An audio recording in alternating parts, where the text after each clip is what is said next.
Pourquoi? Pourquoi? Pourquoi? C'est qui? Mais comment ça? C'est quoi? C'est quoi? C'est juste drôle. Mais comment ça? Mais comment ça? C'est qui? C'est quoi? Allô, mon nom c'est Pascal, je suis en 4e année. J'ai 9 ans, dans la classe à Madame Héloïse, à l'école Monseigneur Mathieu Mazolle. Ma question c'est, d'où vient l'expression 7e ciel? Merci pour ta question et pour y répondre, j'ai demandé à Madame Sylvia Casparian, qui est professeure à l'Université de Moncton, études françaises, section linguistique. Question intéressante, Pascal, surtout pour un élève de 4e année, vu que cette expression est peu utilisée en Acadie. Cela doit venir, à mon avis, d'un grand lecteur qui connaît très probablement le sens de cette expression. On dit être au 7e siècle pour dire qu'on est très heureux, qu'on ne peut être plus heureux, qu'on est ravi, qu'on est comblé de bonheur. C'est vraiment une expression de degré de bonheur. Maintenant, tu demandes d'où vient cette expression. Ça remonte que tu as un esprit curieux de la langue. En fait, cela nous vient de l'Antiquité. Je sais pas si tu sais ce que c'est l'Antiquité. C'est une période qui va 3000 ans avant Jésus-Christ. Ça a commencé l'Antiquité. Donc très très vieux. Jusqu'au 4e siècle après Jésus-Christ. Dans cette période de l'Antiquité, tu sais bien que ce n'est plus vrai maintenant, mais à l'époque, on pensait que la Terre était le centre du monde et que les astres et les dieux étaient dans des sphères de cristal et tournaient autour de la Terre.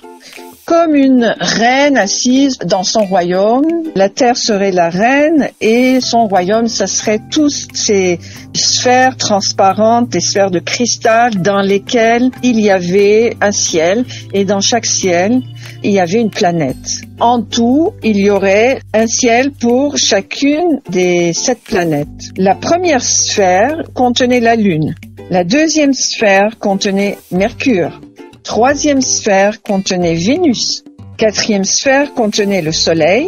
Cinquième sphère contenait Mars. Et sixième sphère contenait Jupiter et Saturne. Et le 7e ciel contenait les étoiles. Et derrière les étoiles se cachaient apparemment les dieux.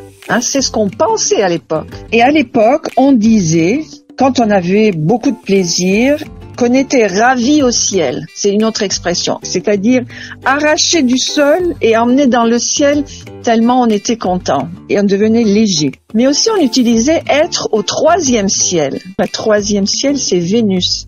Vénus, c'est la déesse de l'amour. Ça veut dire être dans un ravissement.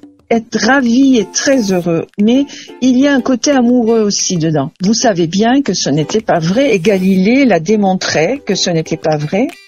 Et malgré ça, on a quand même gardé cette expression. Vous voyez que c'est une expression très très vieille qu'on a gardée pour dire encore qu'on est très heureux, qu'on a un très haut degré de bonheur, qu'on peut pas aller plus loin et on est dans la bulle des étoiles. Les Québécois ont une expression pour dire ça, être aux oiseaux. C'est un peu la même idée, c'est qu'on est dans les étoiles, on est dans le ciel avec les oiseaux. Pour dire la même chose, qu'on est très heureux, on devient léger, on est aux oiseaux. Mais en français, on a une autre expression, sauter au plafond. Je ne sais pas si vous connaissez celle-ci, qui exprime aussi une joie, mais c'est une façon d'exprimer sa joie de façon très expressive. C'est la même idée qu'on arrive au degré supérieur, comme on arrive au 7e ciel. On arrive au plafond, c'est-à-dire plus haut que le plafond, on va démonter le plafond. Mais cette expression peut aussi être utilisée pour la surprise ou pour la rage quand on est fâché.